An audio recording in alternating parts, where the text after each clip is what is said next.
The morning my daughter-in-law asked me to pack my bags, she didn't raise her voice. She didn't argue. She didn't even look nervous. She sat right there on my couch, the one my husband and I bought back in 1985, and smiled like she was doing me a favor. "Margaret," she said gently, "it's time for a change." I looked at my son, Daniel. He was standing in the kitchen doorway, staring down at the floor like a little boy who'd forgotten how to speak. And in that moment, I understood something very clearly. They thought the house was already theirs. So I smiled back and said, "Of course, dear." What she didn't know was that one quiet phone call had already changed everything. My name is Margaret. I'm 68 years old.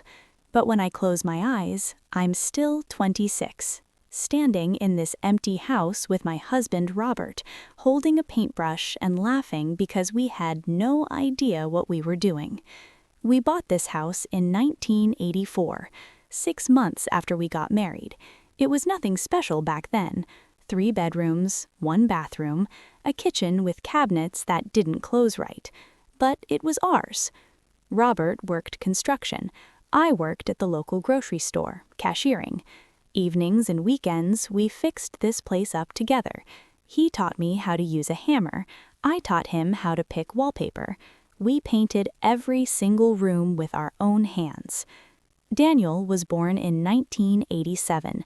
I remember bringing him home from the hospital, walking through that front door and thinking, this is it. This is our life. He took his first steps right there in the living room, right where Vanessa was sitting when she told me to leave. He learned to ride a bike in the driveway. I can still see him, wobbling, Robert running behind him, both of them laughing. Robert passed away 10 years ago. Heart attack, sudden. One morning he was reading the paper in his chair, that old brown recliner he loved, and by evening he was gone. I didn't know what to do with myself after. The house felt too big, too quiet, too full of memories. But I stayed, because leaving felt like leaving him behind. Daniel met Vanessa about a year after Robert died. She was pretty, confident. She worked at a bank, wore nice clothes, drove a new car. Daniel was smitten from the start. They got married 8 years ago. Small ceremony. I cried through the whole thing. Happy tears. I thought, finally, he has someone. He won't be alone. I wanted to love her. I really did. But I watched her carefully. It started small. So small I almost didn't notice. They were temporarily moving in, she said, just until they saved enough for a down payment. 6 months, maybe a year. That was 4 years ago. 4 years is a long time when someone is slowly turning your life into theirs. First, she redecorated the guest room, new bedding, new curtains, new furniture, just to freshen it up, she said. I said nothing. Then she started on the living room. She didn't like my curtains, said they were outdated. She didn't like my throw pillows, said they clashed. She didn't like the arrangement, said it wasn't flowing right.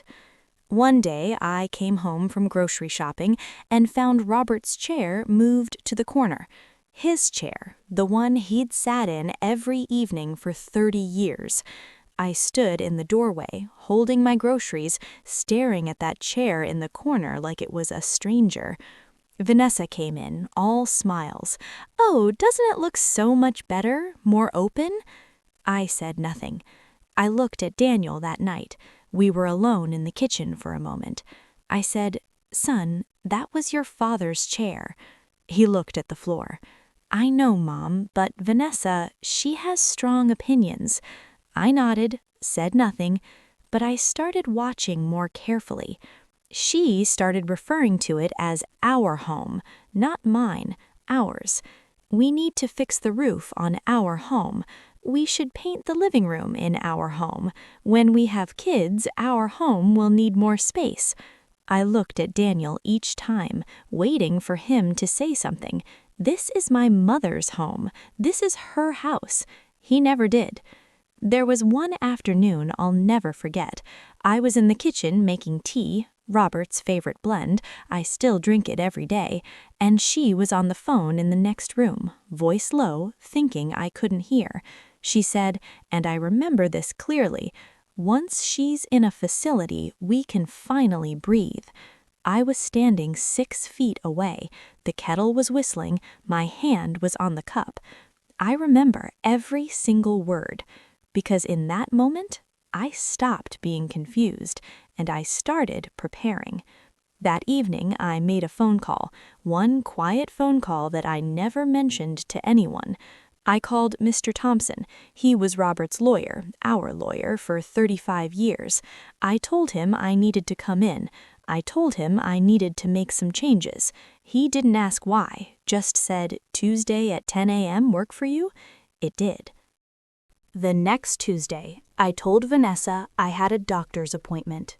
She didn't ask which doctor, didn't offer to drive me, just nodded from her spot on the couch. I drove myself to Mr. Thompson's office. Same building he'd been in for 40 years, same wood-paneled walls, same photos of his kids on the desk. He sat me down and said, "Margaret, what's going on?" I told him everything. The slow takeover, the comments, the phone call I'd overheard, the plan she had for a facility. He listened without interrupting. When I finished, he leaned back in his chair and said, "What do you want to do?" I said, "I want to protect what's mine, and I want to do it quietly, and I want them to find out the hard way." He smiled.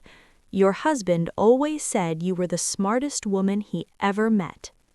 We spent the next 2 hours going through options, trusts, deeds, wills, power of attorney documents. He explained everything slowly, making sure I understood. "There's something called an irrevocable trust," he said. "Once you transfer assets into it, you can't take them back, but they're protected. No one can touch them. No court can take them." "How does it work for the house?" "You retain lifetime rights.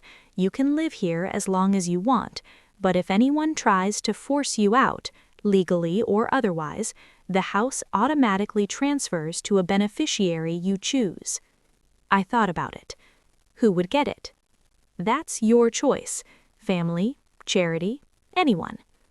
I thought about Vanessa, about her plan, about her calm smile. "Put it to the women's shelter," I said. "The one downtown. They do good work." Mr. Thompson nodded. "That can be arranged." We signed the papers that day. I walked out of his office feeling lighter than I had in years. I wasn't angry. I wasn't scared anymore. I was prepared. And I said nothing to anyone.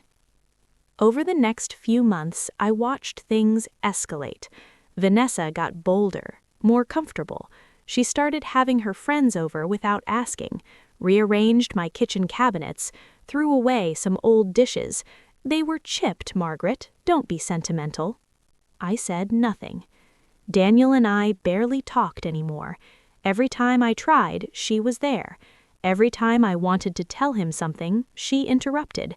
Every time I looked at him, he looked away. I started eating dinner in my room, watching TV upstairs, staying out of their way. They thought I was retreating. They thought I was giving up. They had no idea. A few weeks later, the morning finally came. I was in the kitchen making coffee when Vanessa came downstairs, dressed for work, looking polished and perfect. She sat down at the table, my table, and said, "Margaret, we need to talk." I poured my coffee, sat across from her, waited. "We've been thinking," she said, "Daniel and I. This house, it's too much for you. The stairs, the maintenance, it's not safe." I said nothing. "There's a lovely facility out on Miller Road, independent living. You'd have your own apartment, meals included, activities. It's really nice." I still said nothing. "We've already put down a deposit, just waiting for your signature on some paperwork." She slid papers across the table, power of attorney, property transfer, medical directives, everything. I picked them up, read them slowly, every word. Daniel appeared in the doorway, still in his pajamas, still silent. I looked at him, held his eyes for a long moment. Then I looked back at Vanessa. "Have you spoken to the property attorney?" I asked. She blinked. "What?" "The attorney who handles the deed to this house. Have you spoken to him?" She looked at Daniel. He shrugged, looked at the floor. "No," she said. "Why would we?" I reached into my pocket and pulled out a card, Mr. Thompson's card. I slid it across the table. "Give him a call. He'll explain everything. If you're planning to take someone's house, it's usually a good idea to check who actually owns it." She stared at the card, picked it up, read it, looked at me. "What is this?" "Just call him." She called right there, put it on speaker so Daniel could hear. Mr. Thompson's voice came through, calm and professional. "Thompson and Associates?" "This is Vanessa, Margaret's daughter-in-law. She said I should call about the house." "Ah, yes, Mrs. Henderson. I've been expecting your call." "Expecting it?" "Mrs. Henderson restructured the deed 6 years ago. The house is in an irrevocable trust. She has lifetime rights. No one can remove her, and if anyone attempts to, legally or otherwise, the property automatically transfers to the downtown women's shelter." Silence. Long, crushing silence. Vanessa's face went pale, then white, then red. "You can't be serious." "I assure you it's all perfectly legal, signed, notarized, and filed. Have a good day, Mrs. Henderson." He hung up. Vanessa stared at the phone, then at me. Her mouth opened, closed, opened again. Nothing came out. She stood up, walked out, didn't look back. Daniel stood there frozen. I poured myself more coffee. "Mom." I held up my hand. "Not now." He left too. A few weeks passed. Vanessa packed her bags while Daniel was at work and went back to her mother's. Left a note, didn't even sign it. That night, Daniel came over, sat in his father's chair, the one she'd moved to the corner. I'd moved it back the day after she left. He said, "Mom, I'm sorry." I said, "For what?" "For everything. For not seeing it. For not saying anything. For letting her do all of that." I didn't say anything for a long moment. Just looked at him, my boy, my only child, the little boy who'd taken his first steps in this room. "You saw eventually," I said. "That's what matters." He cried then, real tears, the kind he hadn't shed since he was a teenager. I let him cry, then I made him a cup of tea, his father's favorite blend, and we sat together in the living room, not talking, just being. He started coming over every Sunday after that. We'd make dinner together. I taught him his father's recipes, pot roast, meatloaf, the secret to good mashed potatoes. Some people think winning means shouting louder, but sometimes winning simply means being ready before the fight even begins. Last spring, he planted new roses in the garden, right next to his father's. He said, Dad would want them to keep blooming. Vanessa called once, a few months later, crying, said she'd made a mistake, said she wanted to come back, said she loved him. Daniel listened for a minute. Then he said, "I'm sorry, Vanessa, but my mother taught me something important. You don't get to burn the house down and then ask to come in from the cold." He hung up. I was in the kitchen, but I heard. I didn't say anything, just smiled and handed him a cup of coffee. Today I'm 68. Daniel is 42. He comes over every Sunday, sometimes during the week too, just to sit in the garden and talk. The roses are blooming, all of them, Robert's and the new ones. I think about that morning when Vanessa sat at my table and told me it was time to leave. How calm she was, how sure. She thought she'd won. She hadn't even started losing.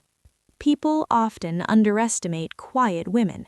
They see someone older, someone calm, someone polite. What they don't see are the years of watching, learning, and quietly preparing. I didn't win because I was smarter than her. I didn't win because I was richer or stronger or meaner.